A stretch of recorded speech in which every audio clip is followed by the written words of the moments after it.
It's been 13 years since we first talked on our show about the Moncton-made product, Just a Drop. If you're not familiar with it, the idea is to put a drop of the solution in the toilet before using it, and voila, it prevents unpleasant odors. Luc Jalvert is co-founder of Prelam, experts in odor assessments and solutions. It's the company behind Just a Drop. Jalbert is focusing his attention on China these days, where the product is now being sold in 2 major retail chains, and he's aiming for doing even bigger business in the country with a population of 1.4 billion people. He's heading there on Saturday on a trade mission organized by Opportunities at New Brunswick, but he has come to our studio amid those preparations for the trip. Good morning. Good morning. So I kind of gave a few little hints about what your company is about, but how did Prelam get started? Well, we were initially an import-export company, so we were looking for new products or new ideas in China, and we used to import them. Like we started in the air freshener space, and I used to go in China and Taiwan and look for products over there that I could basically private label under our brand. That's how we started, and it was very competitive because of the S.C. Johnsons and the Airwicks of the world. Well, they had big budgets for advertise, and we didn't.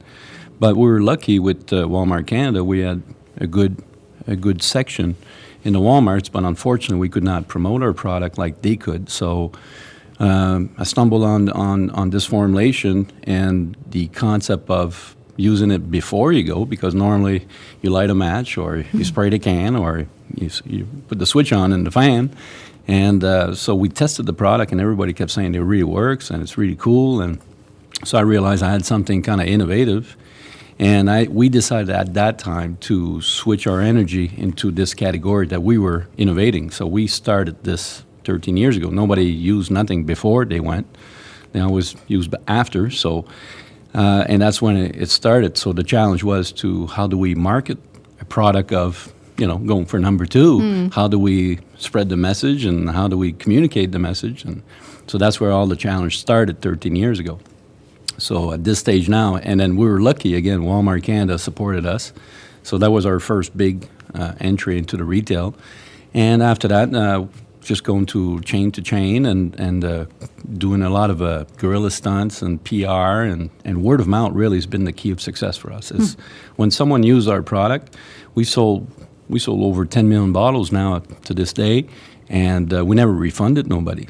And it says on the package, satisfaction guarantee, and nobody ever called us and say your product don't work. So ironically for us, I think the consumer's been spreading the word more than anything else, because if you go to someone's house and say, what is that? And it works. And so people are embarrassed about, having to go. And that's what basically my goal is to change that, is to make sure that you can go and don't be embarrassed about it. So, and ironically, it worked out for us. But other companies are now trying something similar, right? Oh yeah. Well, I've always told young entrepreneurs that the innovator actually has to pay the price. I had to pave the road. I had to cut the trees and put the asphalt down, and then all of a sudden you get the Me Too companies following you and passing you, and that's what's been going on with some other companies. But ironically, one of the large company that's in the space now, well, we've made over 1 million bottles for them as a co-packer, so they springboarded out of us. So they license our own formulas. So we kind of benefit from that, and now we're taking the halo effect, because now those large corporations are advertising tremendously on the U.S., Canada, and I think 11 countries for one of the big brands. And we're taking advantage of it because we go on the shelf next to them for hopefully a little bit less than them, and then consumers have a choice. Compared to being the innovator, you're the only one on the shelf, so you don't have a choice. Now, ironically for us, we're taking advantage of the road we built, and now we're following behind the transport truck and saving fuel and just taking advantage of this situation. How have you been breaking into the market in China?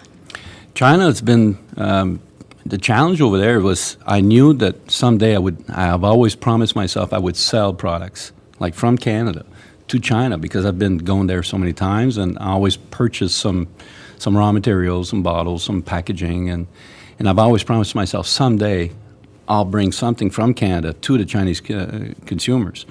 And so a year ago, or more than a year ago, I've participated in one of the missions, and decided to start trying to learn how to export from Canada, because I knew how to import, but it's very complicated to export to a country like China. So a year ago, I started to go on mission and learn their regulations and their certifications and really the culture of how to do business over there. They don't do business the same manner that we do here, but it's a beautiful culture, beautiful people, and they do want to do business.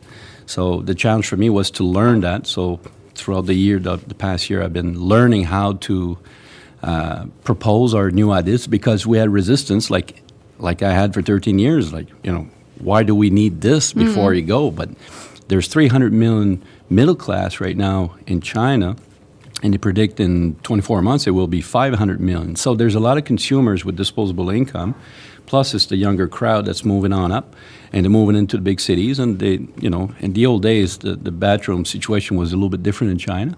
Now everybody's got normal toilets everywhere. So now I see the potential of putting our seeds on the ground and grow the market to be on the ground when it does, because I suspect it'll be a gold rush in 2 to 3 years from now. Everybody will want to go do business in China, and hopefully I'll be the innovator of being there, ready to go, and I can bring more products. I keep inventing new ideas at Prelam, and we keep coming up with new innovations. So hopefully that market will be able to accept our Canadian innovation. So what does the trade mission entail for you?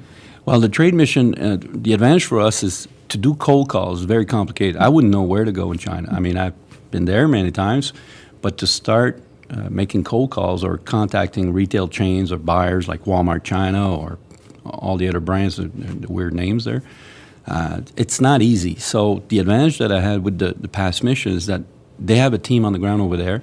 They evaluate our category and our products. So we're in consumer products. And they were able to set up some meetings. So really, I showed up there, and they just took me by the hand, brought me from meeting to meetings.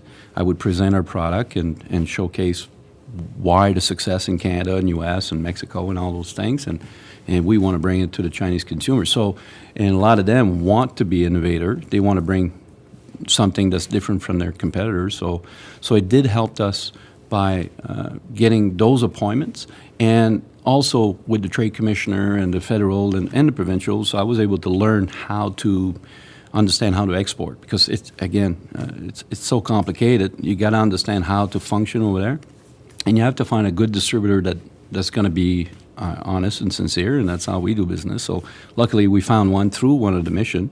So now we have a good distributor over there who can take care of business on the other side of the planet, and I can take care of the business on this side. And so that's basically how the mission helps. So now we're actually in 2 chains, and I believe we have we're in 3 chains now. So the Easy Go, LA Go, and the Jason's in Hong Kong. So now finally our product from Canada is on the shelf. So that's really, it was really fun last month when I went there to see my product in a store in China. So it was pretty cool. If things really take off, will that be the key market for you, or are you going to continue to explore other markets? We have a team that we're going to the Amsterdam. We go to another trade show in Amsterdam in May. It's a private label show. So we're going to showcase all our chemical innovation that we've developed here, because we have 2 chemists in lab, and we keep innovating formulations. So we're going to keep looking for new markets.